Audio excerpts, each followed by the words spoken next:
যায় চাঞ্চল্যকর দৃশ্য। এভাবেও নিমিষে ডাকাতি হয় 1 লাখ 2 লাখ নয়, 70 লাখ টাকা। 26 এপ্রিল শুক্রবার রাজধানীর ইসলামপুর রোড সংলগ্ন গোল্ডেন টাওয়ারের সামনে দিয়ে একটি নীল ব্যাগে 70 লাখ টাকা নিয়ে যাচ্ছিলেন তাঁতিবাজারের একটি ব্যবসা প্রতিষ্ঠানের কর্মী মহিউদ্দিন। এ সময় কালো জামা পরা মহিউদ্দিনকে হঠাৎ করে ধাক্কা দেয় এক যুবক।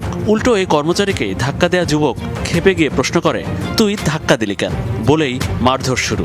মুহূর্তের মধ্যে সেই যুবকের সাথে যোগ দেয় আরও কয়েকজন। 2-3 মিনিট ধরে রাস্তার উপরে পেটানো হয় ভুক্তভোগী মহিউদ্দিনকে। সিসিটিভির ফুটেজে দেখা যায় এ সময় টেনে হিচড়ে তার কাছে থাকা টাকা ভর্তি ব্যাগ নিয়ে নেয় দুর্বৃত্তরা।